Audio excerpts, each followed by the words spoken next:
आदिम तीर्थंकर प्रभु आदिनाथ मुनिनाथ, आदि व्याधि अगमग मिटे तुम पद में मम मात। चरण शरण है आपके तारण तरण जिहाज, भवदधि तट तट ले चलो करुणा कर जिने राज। 52 गजा के बड़े बाबा आदिम तीर्थंकर आदिनाथ भगवान की जय हो। परम उपकारी संत श्रोमणी आचार्य गुरुवर विद्यासागर जी महामुनि राज की, परम पूज्य मुनि श्री 108 दुर्लभ सागर जी महाराज की, 48 दिवसीय भक्तामर महामंडल विधान की, परम पूज्य मुनिवर श्री संतान सागर जी महाराज की।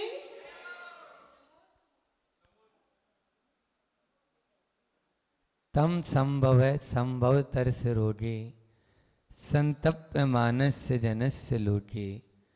आशीर्याकास्मिक एव वेद्यो, वेद्यो यथानाथ रुजाम प्रशांते।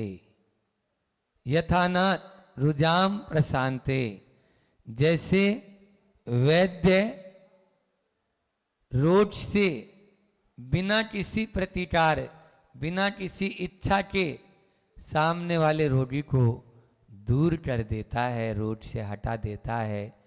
हे भगवान, मैं आपके चरणों में आया हूँ, आप भी उसी प्रकार से बिना इच्छा के बिना किसी अपेक्षा के आप मुझे अपने दुखों से छुटकारा दिलाइए।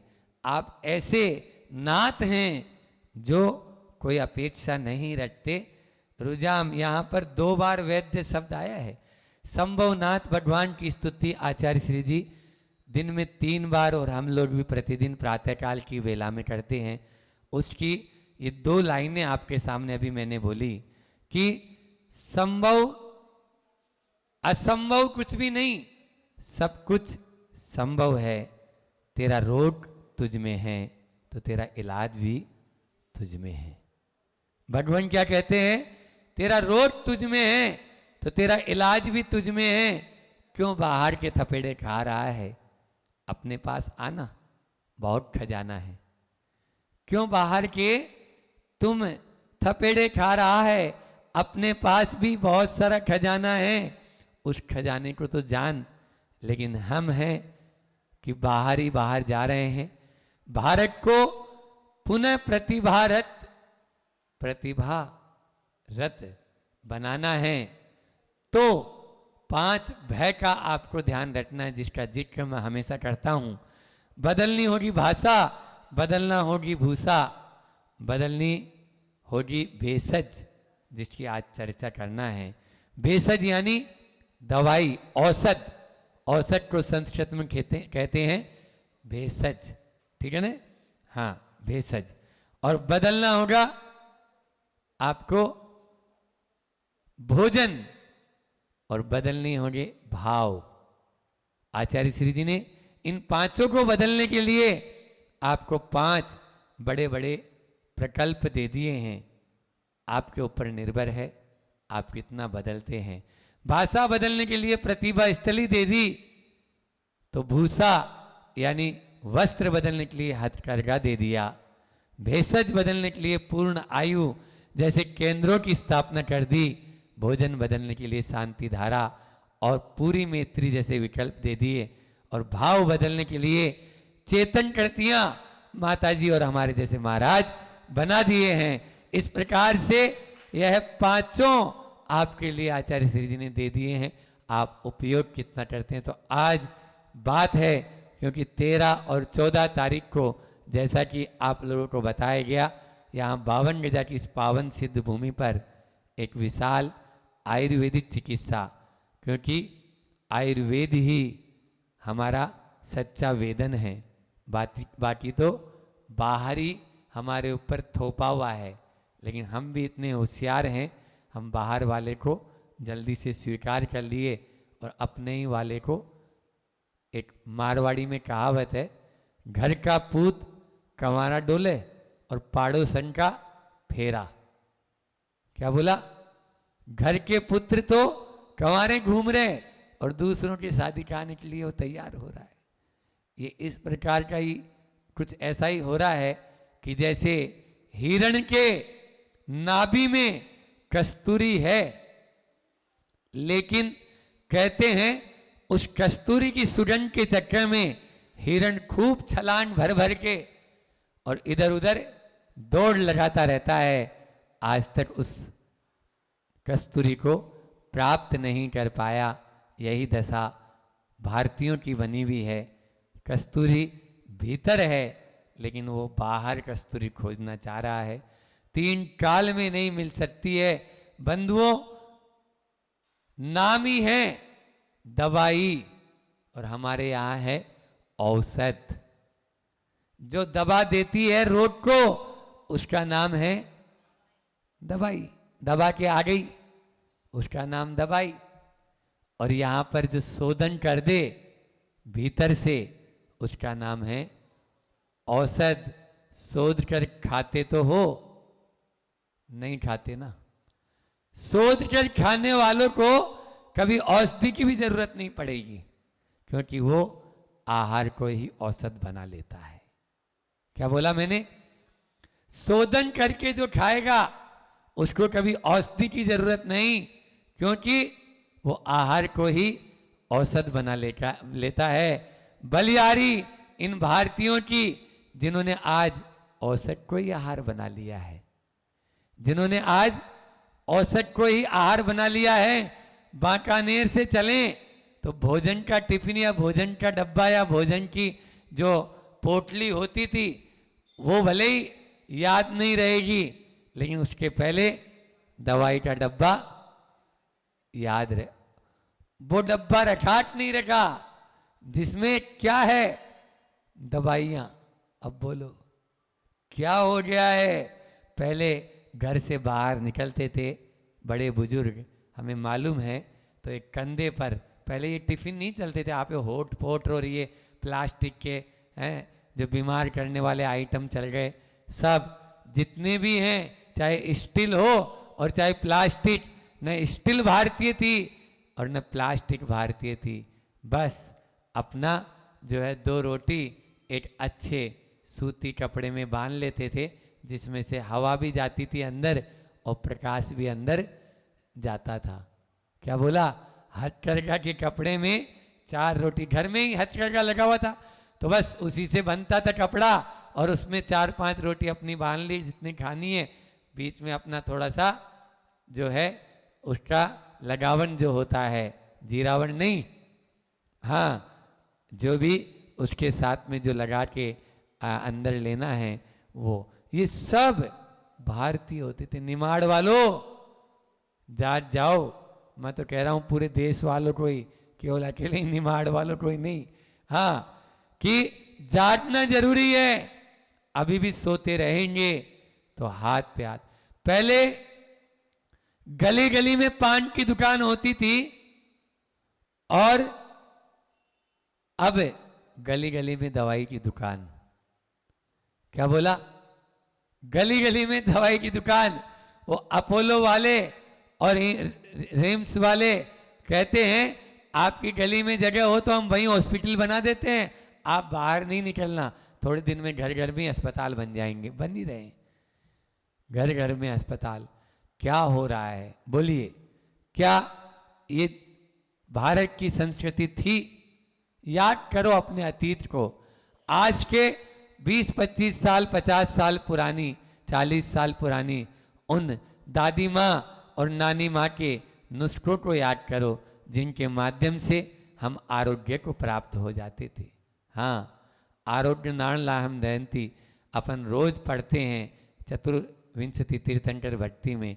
आरोग्य तो चाहते हो, लेकिन ज्ञान ही सबसे बड़ा आरोग्य है। क्या बोला? ज्ञान ही सबसे बड़ा आरोग्य है। ज्ञान है तो संसार का छेद कर सकते हैं, और ज्ञान नहीं है तो संसार को बढ़ा सकते हैं। अभी मैं उस ज्ञान की बात नहीं कर रहा हूँ, अभी तो मैं केवल शारीरिक स्वास्थ्य की, ये जो 2 दिन का जो आपका शिविर है वो शरीर की स्वस्थता के लिए यानी क्योंकि शरीर स्वस्थ रहेगा तो आप सब कुछ कर सकते हो। पहला सुख निरोगी काया, माया भी बाद में काम आती है। नहीं तो अरबपति करोड़पति भी डल्लभ के गद्दे के ऊपर आह और करवटें ले रहा है। और क्या उससे बोला गया? बोले कुछ भी नहीं खा सकते हो। क्यों? आपको डायबिटिक है, आपको हार्ट के पेशेंट हैं, आपका कोलेस्ट्रॉल बढ़ा हुआ है। हाउ कोलेस्ट्रॉल बढ़ा हुआ है, आपका बीपी, आपको शुगर और आपका फैट, ये सब बढ़ चुके हैं। अब आपका शरीर आपके आपे में नहीं रहा, तो क्या खा सकते हो? उबली हुई दाल नहीं, दाल का पानी और लूट की रोटी। अब बोलो काई काम को वो पैसों, वो पैसा किस काम का? कुत्ते कारों में घूम रहे हैं, गुलछर्रे मना रहे हैं, नौकर चाकर गुलछर्रे मना रहे हैं, और लेकिन उनके नसीब में केवल मात्र लूखी रोटी और दाल का पानी है। क्या यही हमारे भारत का अतीत था? बोलो ये सब क्यों हुआ? क्योंकि हम सब ने अपने ही जो वेद था उस वेद को छोड़ दिया और दूसरे के वेद के ऊपर ध्यान देने लग गए। उसको आपने अपना लिया। अगर अपना लिया है तो 3 काल में कभी, कब तक? वो कहता है सामने वाला, जब तक मरो नहीं तब तक। सामने वाला क्या कहता है? आपको अपने प्राण बचाने नहीं बचाने? बचाने हैं। किसी ने एक बहुत अच्छी कविता लिखी है, 2 लाइनें कवि की है कि यदि आप बीमार हो गए तो डॉक्टर को दिखाएं। इसलिए, किस लिए? इसलिए कि डॉक्टर का परिवार, डॉक्टर और उसके आश्रित जितने जन हैं वो सब जी सकें, चाहे पैरामेडिकल स्टाफ हो और चाहे मेडिकल स्टाफ हो। ठीक है ना? व्यंग है ये बहुत कड़ा कि यदि आप बीमार हैं तो डॉक्टर को दिखाएं ताकि मेडिकल और पैरामेडिकल दोनों स्टाफ जी सके। और आप डॉक्टर को दिखा दिया और जो उसने दवाई का पर्चा लिखा तो आप दवाई खरीदें, इसलिए कि दवाई की बनाने वाली कंपनियां और दवाई को बेचने वाले जो दुकानदार हैं वो जी सकें। यदि आप बीमार हैं तो डॉक्टर को दिखाएं ताकि मेडिकल और पैरामेडिकल स्टाफ जी सके। और यदि आप ने जो दवाई लिखी, डॉक्टर ने जो दवाई लिखी, वो दवाई खरीदें, इसलिए कि आप वो दवाई निर्माता कंपनियां और दवाई के जो बेचने वाले हैं एमआर वगैरह, वे सब जी सकें। लेकिन जो दवाई आपने खरीदी वो आप न खाएं, इसलिए कि आप जी सकें। दवाई जो लिखी है वो आप न खाएं, इसलिए कि आप जी सकें, क्योंकि वो कचरा है। उसको खाकर अपने, इसको पोस्ट ऑफिस का डब्बा नहीं कि कुछ भी उसमें डाल दें। मतलब ये है कि आपको यदि जीना है तो उस दवाई के भर, महाराज जी हम तो दवाई से ही चल रहे हैं अभी तक, हमारा तो दर्द कुछ भी नहीं है। पेन किलर, वो स्वयं बोल रहा है, पेन किलर यानी आपकी दवाई का वो इलाज नहीं है। पेन यानी जो दर्द हो रहा था, मैंने जब नेचुरोपैथी का कोर्स मुझे डॉक्टर आचार्य श्री जी ने करवाया और श्री महावीर जी में रहकर उन्होंने कहा कि आपको वहाँ रहना ही होगा। मैंने बहुत मना किया कि हम घर छोड़ चुके हैं और हम कहीं नहीं जाना चाहते, आपके ही चरणों में। बोले नहीं, डॉक्टर जीवनलाल जी गांधी जो प्राकृतिक चिकित्सा के बहुत बड़े विशेषज्ञ रहे, आयुर्वेद के भी अच्छे ज्ञाता रहे, 40 साल तक ऑस्ट्रेलिया में रहकर जिन्होंने एलोपैथी की प्रैक्टिस की और वहाँ पर अस्पताल में काम किया, जब उनको लगा कि दवाई मत खाना, तू जी सके, तब उन्होंने उसको तिलांजलि दी और गुरुवर के चरणों में आके समर्पण करके और नेचुरोपैथी और आयुर्वेद के बहुत बड़े विशेषज्ञ बने।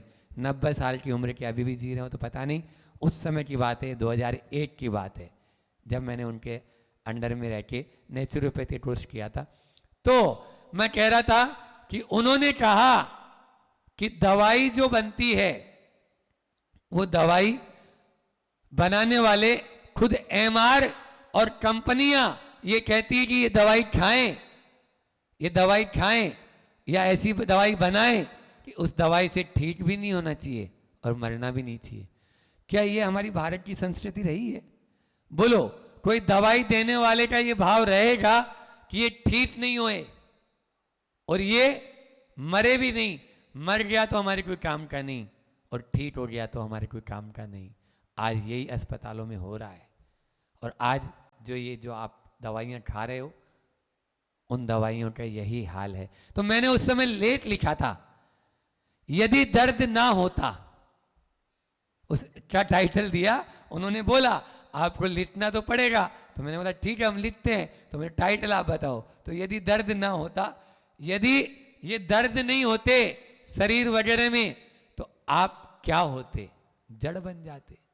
अरे चेतन है तभी तो दर्द होता है, बाहर में भी और भीतर में भी। आपको संवेदना है तो दिल में दर्द होता है किसी का दुख देखकर, और जब शरीर में पीड़ा होती है तो आपको दर्द होता है। लेकिन ये दर्द आपके लिए मर्द बनने के लिए है, आपको बुज़दिल बनने के लिए नहीं। मैंने उसमें लिखा ये दर्द आपको हुआ है तो इसको आपको दबाना नहीं है।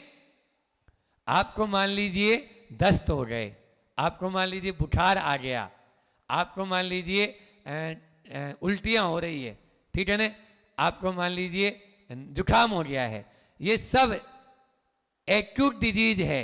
क्या है?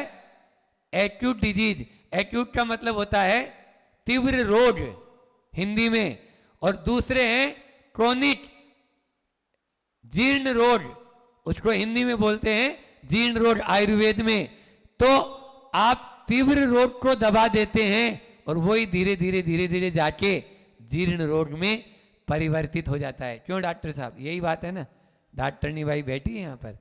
तो इस प्रकार से आप एक्यूट को दबा दिए। यदि आप उसका सहारा दे देते और यदि आयुर्वेद के माध्यम से या प्राकृतिक चिकित्सा के माध्यम से उसका शोधन करते, तो आपको कभी भी वह जीर्ण नहीं होता। आपको जुकाम हुआ, आपने दबाया, आपको साइनस हो गया, साइनस को से ब्रोंकाइटिस हो गया, ब्रोंकाइटिस के बाद में अस्थमा हो गया। ये धीरे धीरे धीरे धीरे बढ़ते हुए रोग हैं। इस प्रकार से हम हर क्षेत्र में कोई सा भी रोग ले लो, डायबिटीज एक दिन में पैदा नहीं हुई, आपको शुगर, उसके पहले पेट के अनेक रोग हुए थे, उनको आप दबाते हुए चले गए और आप उन पर ध्यान नहीं दिए। ये 2 इंच की जीभ है ना, ये बहुत चटोटड़ी होती है। हाँ, बस इसके चक्कर में आए और आपने, हाँ, और वो डॉक्टर साहब भी बोलते हैं, आयुर्वेद वाला नहीं बोलेगा, वो बोलेंगे पथ्य और क्या अपथ्य क्या है, कुछ नहीं, आप कोई नहीं, आप तो जो चाहो वो सब कुछ खाओ और मेरी दवाई भी साथ में खा लेना। बस रोटी के साथ में मेरी दवाई भी खा लेना, आपको कोई परहेज नहीं है। क्या ये हमारी भारतीय पद्धति रही? नहीं, 3 काल में नहीं थी, लेकिन हमने विदेशी पद्धति को अपनाया और उस विदेशी पद्धति के द्वारा अपने ही शरीर का एक तरह से समापन कर लिया। तो मैं बोल रहा था यदि दर्द होता है तो वो आपको, देखिए आपके गले में कोई भी इंफेक्शन होगा तो यहाँ 2 बॉडी पार्ट्स हैं जिनको टॉन्सिल्स बोलते हैं। वो टॉन्सिल्स आपके फूल जाते हैं और फूलते ही वो तुरंत कहते हैं सतर्क होइए, अंदर चोर आ रहा है और आप ध्यान दीजिए। अब आप क्या करते हो? जाते हो और उनको ही हटवा देते हो, उन्हीं को मतलब निकलवा देते हैं, उन्हीं को खराब कर देते हैं या उन्हीं को दबा देते हैं। उसी का नाम है दवाई। दवाई के माध्यम से अपने शरीर का हम, अब आप देखिए इसके साथ में अनावश्यक जांचें, वो दवाई तो ठीक है, जो जांच जरूरी नहीं है और वो जांचें लिख रहे हैं। वैसे तो यदि ऐसा ही होता, एक 10 सिद्धांत हैं प्राकृतिक चिकित्सा के, 10 मूलभूत सिद्धांत एक पुस्तक है, उसमें एक सिद्धांत है कि अपना शरीर में कोई भी यदि रोग हुआ है तो हमारा शरीर स्वयं आपको बता देगा कि हाँ इसमें किसी प्रकार की बीमारी हुई है। आप देख लीजिए, आप प्रतिदिन शौच जाते हैं, आप प्रतिदिन आहार करते हैं, तो यदि आपकी भूख पर प्रभाव हुआ, आज मैंने 3 रोटी की जगह 2 ही रोटी खाई, तो निश्चित रूप से कारण तो है। कारण क्या है? पकड़ो। यदि मौसम मान लीजिए खराब हुआ है तो आपकी जठराग्नि मंद हो गई, अब आपको 2 रोटी ही में ही संतुष्ट हो जाओ तो सही है। तो वहां उस प्राकृतिक चिकित्सा में आता है कि तूने यदि ऐसा ही होता कि यदि तेरे भीतर में आज जो जांचें होती है एक्सरा, ईसीजी या अन्य, तो ऐसा ही होता तो क्या वो प्रभु जो बनाने वाला शरीर है वो इसको ट्रांसपेरेंट नहीं बना सकता था? बोलो, बना सकता था कि यहाँ से देखो अब ये भोजन जा रहा है, अब ये यहाँ पर भोजन नलिका में आया, अब ये आपके आमाशय में स्टोमक में आ गया है, अब आपका ये जो है इसमें हलचल हो रही है। इस प्रकार से सब कुछ दिखता हुआ आपको बाहर नहीं बना सकता था वो, आपकी ये त्वचा ऐसी ही बना देता वो, लेकिन नहीं बनाया। इसलिए नहीं क्योंकि आपने उस बीमारी को अपने ऊपर पाल लिया है। ये है ही नहीं, एक जांच दूसरे जांच केंद्र पे फैल हो जाती है। और थायरो केयर वाले बोलते हैं ये तो रैनबैक्सी की है, हमारी कंपनी की थोड़ी है। आप थायरो केयर के से करवाए हो, आप रैनबैक्सी वाली करवाओ। रैनबैक्सी वाला बोलता है आपने वहां से करवाई, अब ये जांच यहाँ नहीं चलेगी। क्या है ये सब? वो सलमान खान का नाम सुना है आप लोगों ने? सलमान खान, उसका एक सीरियल आता था सत्यमेव जयते। कौन सा? आमिर खान का है। हाँ, तो इसीलिए हमने चला के गलत बोला था कि आप लोगों को मालूम भी है क्या नहीं है। तो आमिर खान ने सत्यमेव जयते, क्योंकि सलमान खान को तो वैसे भी जब हम गृहस्थ अवस्था में रहते थे तो उस समय वो काले हिरण के चक्कर में पकड़ा था, वो तो सलमान खान था ना। हाँ, वो काले हिरण का एक बहुत विवाद चला था जब हम पढ़ते थे उस समय। तो ये 2000 की या 2000 की पहले की बात होगी। तो यहाँ पर आमिर खान, हमारे यहाँ हिंसा की बिल्कुल, इसीलिए तो आयुर्वेद शुद्ध अहिंसक पद्धति है, तो वो है आयुर्वेद।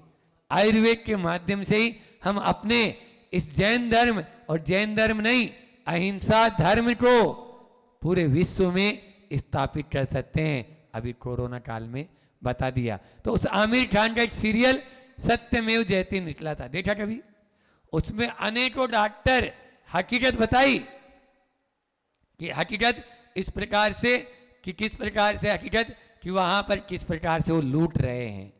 एक संस्मरण सुनाता हूं और फिर अपनी वाणी को विराम देंगे क्योंकि समय भी हो गया और अभी अपन को वहां पर उद्घाटन भी करना है आप लोगों को शिविर का, ताकि उद्घाटन करने वाले भी यहाँ पर बैठे हैं और वो CMHO मैडम जो आने वाली थी वो भी आ रही होगी क्योंकि उन्होंने भी समय दिया 9:15 का। इस प्रकार से दोनों ये मिलकर आज, हाँ पाटनी जी तो यहाँ पर हैं। तो मैं बोल रहा था कि किस प्रकार से कसाई होते हैं। सुनो, आप लोगों के घर की बात बताते हैं क्योंकि आप लोग उसी मोहल्ला में रहते हो अभी भी। तो बात है 1996 की ये बात है, और उस समय हम गृहस्थ अवस्था में थे। हकीकत बता रहे हैं किस प्रकार से डॉक्टर लूटते हैं। कि पूपा जी का देहावसान हुआ, गृहस्थ अवस्था में जो पूपा जी थे, और उनकी अंत्येष्टि करके लौट रहे थे। पियर पक्ष वाले थे ये सब, तो लौट रहे थे। तो चतुर्दशी का दिन था। स्कूटर से भैया को कहा कि तुम पहले चले जाओ। उस समय महिंद्रा जीप चलती थी, है ना, कमांडर। तो उस महिंद्रा जीप में भर के गए थे सब लोग। तो हम लोग भैया लेट हो जाएंगे, तुम स्कूटर बजाज चेतक जो स्कूटर चलता था उससे पहले माँ को ले जाओ ताकि ये शुद्ध भोजन बनाएंगी।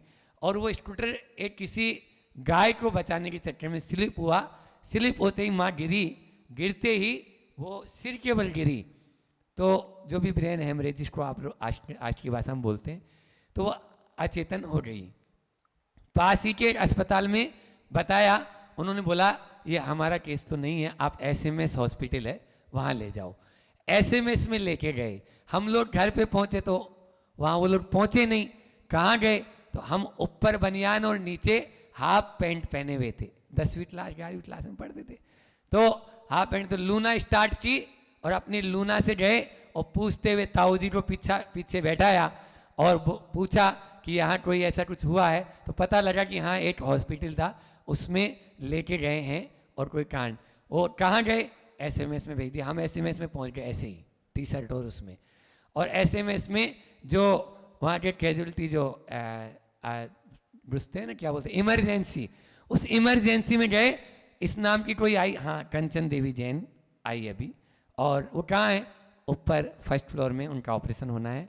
और एक उनके साथ में जो अटेंडर थे, उनके जो बेटे हैं, वो दवाइयाँ लेने गए हैं। तो मैंने बोला ये उनके पति हैं और ये उनको मिलने दीजिए उनसे। बोले नहीं, यहाँ पर किसी को भी मिलना अलाउ नहीं है। हमने बोला भैया ये एक बार देख तो लें जाकर। तो ये गए ऊपर, हमने, वो जाने नहीं दे रहा था, हमने एक हाथ से उसको ऐसे किया जो वहाँ नीचे खड़ा था सीढ़ियों में, आप तो जाओ। वो देखने गए और उन्होंने जैसे ही नाड़ी देखी ताऊ जी ने, तो वो नाड़ी चल ही नहीं रही थी। वो तुरंत उल्टे पांव लौट के आए। बोले बेटा ताई जी तो नहीं रही। मैंने बोला कोई बात नहीं, लेकिन वो जो दवाइयाँ ला रहे हैं वो किसके लिए ला रहे हैं? तो डॉक्टर बोलते हैं 60,000 रुपए की उस टाइम पे दवाइयाँ लिखी थी और वो 50-60 हज़ार की दवाइयाँ वो लेके आए एक पूरा कार्टून भर के। तो हमें आया गुस्सा, बहते हुए आंखों से पानी से ही मैंने उन डॉक्टर साहब को बोला आपके बाल बच्चों के काम आएगा, आप उनको ये दवाइयाँ खिला देना और बाकी ये जो डेड बॉडी है ये आप हमको दे दो। सूर्यास्त होने को था, उपवास भी हो चुका था, है ना, और हम दोनों का। तो वो बोले कि नहीं अभी तो नहीं मिल सकती, इसका पोस्टमार्टम होके मिलेगा। मेरे 3 काल में नहीं होने देंगे। फिर ऊपर से अप्रोच लगवा के जैसे तैसे उसको निकलवाया। ये दशा होती है अस्पतालों में और फिर ये होता ही है। अब आप देखिए ऐसे अनेकों होंगे, अनेकों, मतलब वो जो मर चुका है उस पर भी दवाइयाँ। ये वेंटिलेटर जो होता है ना, वेंटिलेटर बड़े काम की चीज़ है ये उनके। हाँ, एक ventilator, double ventilator, triple ventilator भी चलने लगे। और उस पर अभी सूरत के एक बहुत अरबपति लोग थे, सूरत के अपने महाराज लोगों से आचार्य श्री जी के परम मतलब जुड़े हुए लोग, वो 15-20 दिन तक उनको घुमाते रहे और 3-3 वेंटिलेटर लगा के उनको रखते रहे। बाद में बोले अब आप महाराज जी के पास ले जाओ। क्या लेके आएंगे? कुछ भी नहीं है। ये इस प्रकार से, यह एक तरह से आचार्य श्री जी बार बार कहते हैं शिक्षा और चिकित्सा ये दोनों सेवा है, लेकिन आज सेवा नहीं बची, ये व्यवसाय का रूप ले चुके हैं और व्यवसाय शुद्ध व्यवसाय हो चुका है। इस व्यवसाय से बचना है तो आ जाओ अपनी पुरानी पद्धति आयुर्वेद की ओर, वही आपको वर्तमान का वेदन करा सकता है और कोई भी नहीं करा पाएगा। इसलिए हम स्वयं इन जो नई नई अभी जैसे चाहे पूर्ण आयु है, आज पूर्ण आयु के माध्यम से अनेकों लोग स्वस्थ हो रहे हैं और स्वस्थ भी नहीं होंगे। मैं तो ये बता रहा हूं, तो आपको मरने का तरीका तो बता देगा कि आप यदि नहीं स्वस्थ हो सकते हैं तो आप किस प्रकार से अब आगे, क्योंकि जिसको मरने का तरीका आ गया उसी को जीने का तरीका आया है। क्या बोला मैंने? फिर से बोल देता हूं, जो मरने का तरीका जानता है ना वही जीने का तरीका जानता है। हम प्रतिपल I am ready for every time, जो प्रतिपल अपनी आयु को सामने रखकर चलता है, उस काल को सामने रख के चलता है, वही मोक्ष मार्ग में आगे बढ़ता है, वही प्रतिमाधारी बनता है, वही व्रती बनता है, वही प्रतिपल सजग रहकर आगे बढ़ता हुआ चला जाता है। काल सिर पर सवार है। भरत चक्रवर्ती जो 3-6 खंड का अधिपति होकर भी घंटा बजवाता था प्रतिदिन अपने यहाँ, और वर्धते भयम वर्धते भयम वर्धते भयम। चक्रवर्ती को किस बात का भय? लेकिन इसी बात का कि नहीं बेटा, काल तेरे ऊपर भी सवार है, उससे डर, और जो डरेगा वही आगे हमेशा सतर्क होकर आगे बढ़ता चला जाएगा। इसलिए बेखौफ होकर जिंदगी जीने से अच्छा है अच्छी जिंदगी जीकर हम कुछ समय जिए, लेकिन बढ़िया से आनंद मूवी देख लेना अमिताभ बच्चन और राजेश खन्ना की, फिर इन सब चीज़ों का आपको पता लग जाएगा। महाराज आप मूवी देखने की बात करते हो, हाउ अब आप लोगों को भजन नहीं सुनाएंगे, मूवी आप लोग देखेंगे तो उसके माध्यम से कि किस प्रकार से आप वर्तमान में रहकर भी आनंद के साथ जी सकते हैं। सुख के साथ नहीं, सुख से भी ऊपर आनंद होता है और आनंद के साथ में ही अपन को जीना है। आचार्य श्री जी जो सूत्र बता रहे हैं उन सूत्रों को आत्मसात करना है। आचार्य श्री की 2 पंक्तियों के माध्यम से अपनी वाणी को विराम देता हूँ। मूक माटी में लिखी है, मरहम पट्टी बांध कर व्रण काट कर उपचार, मरहम पट्टी बांध कर व्रण काट कर उपचार, इतना भी यदि ना कर सके तो डंडा तो मत मार, इतना भी ना कर सके तो डंडा तो मत मार। आज हम डंडा मारकर इस शरीर को चलाना चाहते हैं, डंडा मारकर मत चलाओ। कब तक डंडा, घोड़ा थक गया है उसको विश्राम दे दो, चाबुक मारकर चलाने की आवश्यकता नहीं, नहीं तो एक दिन वो जवाब देना शुरू कर देगा। बोलिए अहिंसा परमो धर्म की। आचार्य गुरुवर विद्यासागर जी महामुनि राज की।